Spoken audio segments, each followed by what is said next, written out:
ಆಗಿ ವಾಲ್ಟರ್ ನಂದಳಿಕೆ ಅವರಿದ್ದಾರೆ ಮತ್ತು ಇವರು ನಮ್ಮದು ಫಿಸಿಕ್ಸ್ ಮೇಡಮ್ ಅಶ್ವಿನಿ ಶೀತಲ್ ದಾಂತಿ ಅಂತ,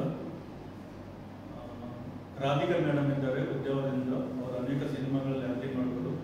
ಲೀಡ್ ರೋಡ್ನಲ್ಲಿ ಆತಿಶ್ ಶೆಟ್ಟಿ ಮಂಗಳೂರು, ನಿಮಗೆಲ್ಲ ಗೊತ್ತಿರ್ಬೋದು, ಈ ಹುಡುಗ ತುಂಬಾ ಫೇಮಸ್ ಮತ್ತು ತುಂಬಾ ಸಿನಿಮಾಗಳಲ್ಲಿ ಆ್ಯಕ್ಟಿಂಗ್ ಮಾಡಿ ಬಹಳಷ್ಟು ಅವಾರ್ಡ್ಗಳನ್ನು ಗಳಿಸಿದ್ದಾನೆ. ಅವನು ಸ್ಟೂಡೆಂಟ್ ಪರವಾಗಿ ಲೀಡ್ ರೋಡ್ನಲ್ಲಿ ಆ್ಯಕ್ಟಿಂಗ್ ಮಾಡಿದ್ದಾನೆ. ಮತ್ತು ಇಬ್ಬರು ಕೌನ್ಸಿಲರ್ಗಳು ಡಾಕ್ಟರ್ಗಳಾಗಿ ನವ್ಯ ಪ್ರತಿಷ್ಠಾ ಮತ್ತು ಸರಿತ್ ಅಂತ ಇಬ್ಬರು ಲೇಡೀಸ್ ಕೂಡ ಆ್ಯಕ್ಟ್ ಮಾಡಿದ್ದಾರೆ. ಅವರು ಕಾರಣಾಂತರಗಳಿಂದ ಅವರು ವಿದ್ಯುತ್ ಬರಲಿಕ್ಕಾಗಿಲ್ಲ, ಎಲ್ಲ ಬೆಂಗಳೂರಿನವರು. ಸೊ ಇವರು ಫಿಸಿಕ್ಸ್ ಮೇಡಮ್ ಆಗಿ ಕೆಲಸ ಮಾಡಿದ್ದಾರೆ.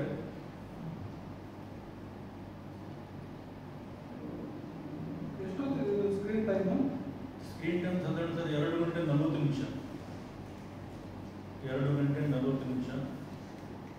Maths physics concepts, study techniques ಬೇಕಾದಷ್ಟು ಈ ಫಿಲ್ಮ್ನಲ್ಲಿವೆ.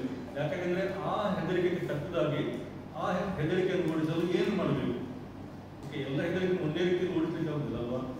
ಸೊ ನೆನಪಿನ ಶಕ್ತಿ ನನಗೆ ಮರೆಯುತ್ತದೆ ಅಂತ ಹೇಳುವವರೆಗೆ ಮರೆಯುವುದು ಯಾಕೆ, ಬಾಯಿಪಾಠದಲ್ಲಿ ಕಟ್ಟು ಮರೆಯುತ್ತದೆ. ಸೊ ಆ ಹೆದರಿಕೆ ತಕ್ಕದಾಗಿ ಆ ಪರಿಹಾರವನ್ನು ಅದರಲ್ಲಿ ಸೂಚಿಸ್ತೇವೆ. ಇದು SSLC ಮತ್ತು PUC ಮಕ್ಕಳ ಇದು ಪೇರೆಂಟ್ಸ್ ಓರಿಯೆಂಟೆಡ್ ಮೂವಿ. ಫಸ್ಟ್ ನಾನು ಹೇಳ್ತೀನಿ, ಯಾಕಂದರೆ ಪೇರೆಂಟ್ಸ್ಗಳಿಗೆ ಏನು ಜ್ಞಾನ ಇರೋದಿಲ್ಲ. ನಾವು ಯಾಕೆ ಇದನ್ನು ಕನ್ನಡದಲ್ಲಿ ಮಾಡಿದ್ದೇವೆ ಅಂದರೆ, ಇದು ಪೇರೆಂಟ್ಸ್ ಓರಿಯೆಂಟೆಡ್ ಫಸ್ಟ್ ಮತ್ತು ಸ್ಟೂಡೆಂಟ್ ಓರಿಯೆಂಟೆಡ್. ಇದರ ಪಾರ್ಟ್ 2 ಮತ್ತು ಪಾರ್ಟ್ 3 ನಾವು ಇಂಗ್ಲೀಷ್ನಲ್ಲಿ ಮಾಡ್ತಿದ್ದೇವೆ.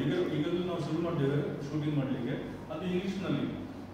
ಅದು ಯಾಕಂದರೆ ಇಂಗ್ಲೀಷ್ನಲ್ಲಿ ಮಕ್ಕಳಿಗೆ ಯಾರಿಗೂ ಕನ್ನಡ ಬರೋದಿಲ್ಲ, ಬೇಸರಕ್ಕೆ ಹೇಳಲಿಕ್ಕೆ. ಸೊ ಅದೆರಡನ್ನು ನಾವು ಇಂಗ್ಲೀಷ್ನಲ್ಲಿ ಮಾಡ್ತೀವಿ, ಯಾಕಂದರೆ ಅದು ಸ್ಟೂಡೆಂಟ್ ಓರಿಯೆಂಟೆಡ್. ಅದು ಪೇರೆಂಟ್ಸ್ಗಳಿಗೆ ಅರ್ಥ ಆಗೋದು ಭಾಳ ಕಡಿಮೆ, ಯಾಕಂದರೆ ಹೈಲಿ ಟೆಕ್ನಿಕಲ್ ಮೂವಿ ಅದು, ಪಾರ್ಟ್ 2 ಮತ್ತು ಪಾರ್ಟ್ 3.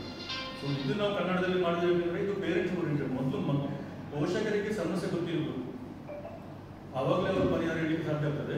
ಸೊ ಇದರಲ್ಲಿ ಸಾಧಾರಣ 45 minutes maths and physics concepts ಉಂಟು, ಮತ್ತೆ 45 ಮಿನಿಟ್ಸ್ ಕೌನ್ಸಿಲಿಂಗ್ ಸೆಷನ್ ಥರ ಮಾಡಿದ್ದೇವೆ ನಾವು. ಪ್ರಾಬ್ಲಮ್ ಹೇಳೋದು, ಪರಿಹಾರ ಕೊಡೋದು, ಅದೊಂದು 45 ಮಿನಿಟ್ಸ್. ಮತ್ತು ಲಾಜಿಕಲ್ ಎಂಡಿಂಗ್ ಮತ್ತು ಲಾಜಿಕಲ್ ಬಿಗಿನಿಂಗ್, ಹೀಗೆ 2 hours 40 minutes ಉಂಟು ಟೋಟಲ್ ಮೂವಿ. ಅಧ್ಯಾಪಕರು ಇದನ್ನು ತಪ್ಪದ್ದು ನೋಡಬೇಕು, ಯಾಕಂದರೆ ಒಮ್ಮೆ ನೋಡಿದ್ರೆ ಉಂಟಲ್ಲ, ಪ್ರತಿ ವರ್ಷ ಅವರು ಬರುವ ಮಕ್ಕಳಿಗೆ ಅದನ್ನು ರಿಪೀಟ್ ಆಗಿ ಹೇಳ್ಬೋದು. ಮತ್ತು ಬೇಕಾದಷ್ಟು ಕಲಿಸುವ ರೀತಿಗಳುಂಟು. ಓಕೆ, ನೀವು ಕಲಿಸೋದನ್ನು ಹೇಗೆ ಕಲಿಸಬೇಕಿತ್ತು ಆ ರೀತಿ ಕಲಿಸಲಾಗುವುದಿಲ್ಲ, ಅದು ದೊಡ್ಡ ತಾಪತ್ರ ನಮ್ಮ ಅಕಾಡೆಮಿಕ್ ವ್ಯವಸ್ಥೆ ಇತ್ತು. ಸೊ ಅದನ್ನು ಹೇಳಿಕೊಟ್ಟಿದ್ದೇವೆ. ಇಂಟ್ರೊಡ್ಯೂಸ್ ಮಾಡಿದ್ದಾರೆ, ನಿಮ್ಮದನ್ನು ಪರಿಚಯ ಮಾಡಿಕೊಂಡು ಶುರು ಮಾಡಿ. ನನ್ನ ಹೆಸರು VPDS ಅಂತ, ಮಣಿಪಾಲದಿಂದ. ನಾವೊಂದು ಸಿನಿಮಾ ಮಾಡ್ತೇವೆ ಕನ್ನಡದಲ್ಲಿ. ಸಿನಿಮಾದ ಹೆಸರು ಇಲ್ಲ ಸಲ್ಲದ ಭಯ ಪರೀಕ್ಷೆ ಭಯ. ಬಹಳ ಜನ ಹೆದರಿಸಿದ್ರು ಈ ಮೂವಿ ಮಾಡುವಾಗ, ಇಂಥ ಮೂವಿ ಯಾರು ಮಾಡ್ತಾರ, ಆದರೆ ಇದರ ಅಗತ್ಯತೆ ಬಹಳ ಇತ್ತು. ಇದು ಮೂವಿ ಮಾಡುವ ಮುಂಚೆ ತುಂಬ ಸರ್ವೆ ಮಾಡಿದ್ದೇವೆ, ತುಂಬ ಜನ ಇಂಥದ್ದೊಂದು ಬೇಕಂತ ಹೇಳಿದ್ದಾರೆ. ಸೊ ಅದಕ್ಕೋಸ್ಕರವಾಗಿ ಕಂಪ್ಲೀಟ್ ಆಗಿ ಇದೊಂದು ಶೈಕ್ಷಣಿಕ ಮೂವಿ, ಸೋಷಿಯಲ್ ಅಕಾಡೆಮಿಕ್ ಮೂವಿ.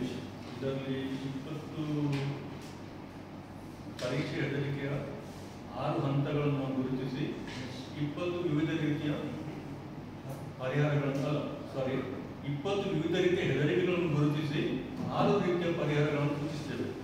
ಅದರಲ್ಲಿ ಕಲಿಯುವುದು ಹೇಗೆ ಅಂತ, ಕಲಿಸುವುದು ಹೇಗೆ ಅಂತ, ಮುಖ್ಯವಾಗಿ ಮ್ಯಾಥ್ಸ್ ಫಿಸಿಕ್ಸ್ ಕಾನ್ಸೆಪ್ಟ್ಸು, ಸೈಕಾಲಜಿಕಲ್ ಪರಿಹಾರ, ಟೆಕ್ನಿಕಲ್ ಪರಿಹಾರ, ಎಜುಕೇಷನ್ ಅಂದರೆ ಏನು, ಇದನ್ನೆಲ್ಲ ಸವಿಸ್ತಾರವಾಗಿ ವಿವರಿಸ್ತೇವೆ. ಮತ್ತು ಮೊದಲಿಗೆ ನಾನು ನಿಮಗೆ ಥ್ಯಾಂಕ್ಸ್ ಹೇಳ್ಬೇಕು, ಯಾಕಂದರೆ ನಮ್ಮ ಇನಾಗ್ರೇಷನ್ ಸೆರೆಮನಿ ದಿವಸ ಭಾಳ ಚೆನ್ನಾಗಿ ಕವರೇಜ್ ಕೊಟ್ಟಿದ್ದಾರೆ. ನಾವು ಅಂಥದ್ದನ್ನೆಲ್ಲ ಎಕ್ಸ್ಪೆಕ್ಟ್ ಮಾಡಿರಲಿಲ್ಲ ಇನಿಷಿಯಲಿ. ಆ ದಿವಸ DC ಅವರು ಕೂಡ ಇದ್ದರು, ಆದರೂ ಕೂಡ ನೀವು ಭಾಳ ಚೆನ್ನಾಗಿ ಕವರೇಜ್ ಕೊಟ್ಟಿದ್ದಾರೆ ಮೀಡಿಯಾದಲ್ಲಿ. ತುಂಬ ಥ್ಯಾಂಕ್ಸ್ ನಿಮಗೆಲ್ಲ. ಓಕೆ, ಸೊ ಈ ಮೂವಿಯನ್ನು ನಾವು 3 ರೀತಿಯಲ್ಲಿ ಪ್ರದರ್ಶಿಸ್ತೇವೆ. ಮೊದಲನೇದು, ನಾವು ಸಂಪೂರ್ಣ ಜನ OTT ಅಂತ ಒಂದು OTT ಚಾನೆಲ್ ವೆಬ್ಸೈಟ್ ಮಾಡಿದ್ದೇವೆ.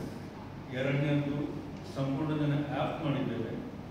ಮೂರನೇದು ಬಹಳ ಇಂಪಾರ್ಟೆಂಟ್, ನಾವು PPC ಆಡಿಟೋರಿಯಂ ಬುಕ್ ಮಾಡಿ ಶಾಲೆ ಮಕ್ಕಳನ್ನು ಅಲ್ಲಿ ಕರ್ಕೊಂಡೋಗಿ ಸಿನಿಮಾ ತೋರಿಸಿ ಅವರಿಗೆ ಇನ್ನೇನಾದರೂ ಕ್ವೆಶನ್ಸ್ ಇದ್ದರೆ, ಪರೀಕ್ಷೆ ಹೆದರಿಕೆ ಆಗಲಿ, ಅದರೊಟ್ಟಿಗೆ ಸಂದರ್ಶನದ ಹೆದರಿಕೆ ಆಗಲಿ, ಬೇರೆ ರೀತಿಯ ಡಿಪ್ರೆಷನ್, ಆಂಗ್ಸೈಟಿ ರಿಲೇಟೆಡ್ ಪ್ರಾಬ್ಲಮ್ಸ್ ಆಗಿದ್ದರೆ ನಾವಲ್ಲಿ ಅದನ್ನು ವಿವರಿಸಿ ತೆಗೆಯುವ ಕೆಲಸವನ್ನು ಮಾಡ್ತೇವೆ. ಅಷ್ಟು ಮಾತ್ರ ಅಲ್ಲ, ಈ ಸಿನಿಮಾದಲ್ಲಿ ತುಂಬ ಸ್ಟಡಿ ಟೆಕ್ನಿಕ್ಸ್ ಅನ್ನು ನಾವು ವಿವರಿಸಿದ್ದೇವೆ. ಓಕೆ, ಸಿನಿಮಾದಲ್ಲಿ ವಿವರಿಸಿಗೆ ಟೈಮ್ ಸ್ವಲ್ಪ ಕಡಿಮೆ ತಗೊಳ್ತದೆ, ಯಾಕಂದರೆ ನಾವು ಎಲ್ಲ ವಿವರಿಸಿಗೆ ಹೋದರೆ ಒಂದೊಂದು ಸ್ಟಡಿ ಟೆಕ್ನಿಕ್ಗೆ 3-3 ಗಂಟೆ ತಗೊಳ್ತದೆ. ಸೊ ಅದನ್ನು ನಾವು ಅಲ್ಲಿ ಇನ್ನೂ ಚೆನ್ನಾಗಿ ಶೋ ಆದ ನಂತರ ವಿವರಿಸ್ತೇವೆ. ಮಕ್ಕಳಲ್ಲಿ ನನ್ನ ವಿನಂತಿ ಏನಂದರೆ, ಅಥವಾ ಪೇರೆಂಟ್ಸ್ಗಳಲ್ಲಿ, ನೀವು PPC ಆಡಿಟೋರಿಯಂನಲ್ಲಿ ಆಗುವ ಶೋಗೆ ಬಂದು ಭಾಗವಹಿಸಿ ನೋಡಿದರೆ ಬಹಳ ಉತ್ತಮ. ಉಡುಪಿ ಮಂಗಳೂರಲ್ಲಿ ಥಿಯೇಟರ್ಗೆ ಯಾರು ಹೋಗುವುದಿಲ್ಲ ಆದ್ದರಿಂದ ನಾವು ಥಿಯೇಟರ್ಗೆ ಉಡುಪಿ ಮಂಗಳೂರು ಇದನ್ನು ಪ್ರದರ್ಶನಕ್ಕೆ ಹೋಗುವುದಿಲ್ಲ ಸದ್ಯದ ಮಟ್ಟಿಗೆ. ಅಗತ್ಯತೆ ಬಂದರೆ ಮತ್ತೆ ನೋಡ್ಬೋದು. ಆದರೆ ರೆಸ್ಟ್ ಆಫ್ ದಿ ಕರ್ನಾಟಕದಲ್ಲಿ ಈ ಮೂವಿ ಥಿಯೇಟರ್ನಲ್ಲಿ